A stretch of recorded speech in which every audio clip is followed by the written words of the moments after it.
কি ঘটনা ঘটেছিল আপনাদের বাড়ি?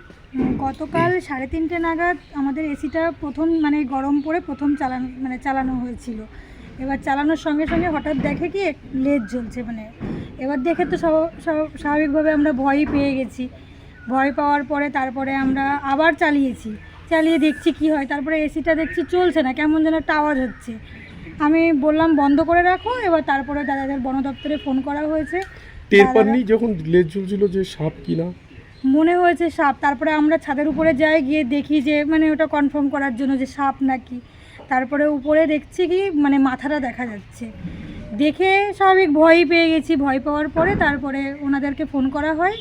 ওনারা আসেন সন্ধ্যাবেলা। কালকে 2টো সাপ ওখান থেকে বের করে নিয়ে যাই। তারপরে একটা তো বাইরেই চলে গেল। ওনারা যাওয়ার পরে আজকে 3টে উদ্ধার করেছে, আরও 2টো চলে গেছে। এখনও কটা আছে এখনও বলতে পারছি না। কতটা আতঙ্কে ছিলেন সেই পরিস্থিতি যখন হঠাৎ? এটার ভাষায় প্রকাশ করা যাচ্ছে না, বলা যাচ্ছে না। এই যে কী অবস্থার মধ্যে দিয়ে রয়েছি সেটা আমরাই জানি। ভীষণই ভয়ের মধ্যে রয়েছি। 2 দিন ধরে এসির ভেতর থেকে লাগাতার সাপ উদ্ধার হচ্ছে। কি সাপ, কি ঘটনা? অ্যাকচুয়ালি আমরা কালকে সন্ধ্যাবেলায় খবর পাই, এই চাঁদপাড়ার এই যে বাড়ি থেকে আপনারা দেখলেন আমরা সাপগুলো উদ্ধার করলাম। ওনারা ফোন করে বলেন যে এসির ভেতর 2-3টে সাপ দেখা যাচ্ছে। তো সে মতো খবর পেয়ে আমরা কাল রাত্রে আসার পরে দেখি 2টো বেতাচ্ছা সাপ আছে, একটা ইনডোরে একটা আউটডোরে। তো আমরা সেই সাপ দুটোকে উদ্ধার করে নিয়ে যাই। এসি খুলে অনেক চেষ্টার পরে সাপ দুটো বের হয়।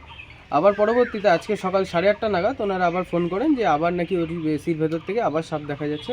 তো সে মতো অবস্থায় আমরা খবর পেয়ে আসি এবং কালকে দিয়ে আজকে দিয়ে টোটাল 5টা সাপ আমরা উদ্ধার করতে পেরেছি। তো এরকম ঘরের ভেতর থেকে এসির ভেতর, এটা তো আতঙ্কের বিষয়। কি বলবেন সাধারণ? এবার দেখুন, এসির ভেতর সাপ তো ঢুকছে, এর কারণ হলো শীত ছিল, প্রথমত এসি চালানো হয়নি। আর যেহেতু এসির পাশে একটা গাছ ছিল, আমার যতদূর ধারণা ওই গাছ বেয়ে সাপগুলো এসির ভেতর আশ্রয় নিয়েছিল। কারণ এসির ভেতর খোলসও আমরা দেখতে পেলাম এই বেতাস্তা সাপের। আর এই সাপটা নিয়ে ভয়ের বা আতঙ্কের কোনো কারণ নেই, কারণ এই সাপটা সম্পূর্ণ নির্বিষ একটি সাপ। এই সাপে কোনো যে ভেনাম থাকে বা যে বিষ থাকে সেটা মিডলি ভেনামাস বলে, যেটা মানুষের পক্ষে কোনো ক্ষতিকারক হয় নয়। এবং এই সাপের যে খাবার আছে সেগুলো হলো ছোটো ছোটো টিকটিকি, আরশোলা, পোকামাকড়। এইসব খাবার জন্য এরা মূলত বসতির মধ্যে বা আমাদের মানুষ যে বাস করে যে সমস্ত জায়গায়, এইসব জায়গায় এরা আসে। এই গরম পড়ছে, এখন কি সাপের উপদ্রব একটু বাড়বে? অবশ্যই গরম পড়ছে, সাপের উপদ্রব তো বাড়বেই। আর তাছাড়াও আমাদের চারিদিকে ঝোপঝাড়, বন জঙ্গল কমে যাচ্ছে। ওরা খাবারের সন্ধানে আমাদের লোকালয়ে অবশ্যই প্রবেশ করছে। উপরে এসে গেছে।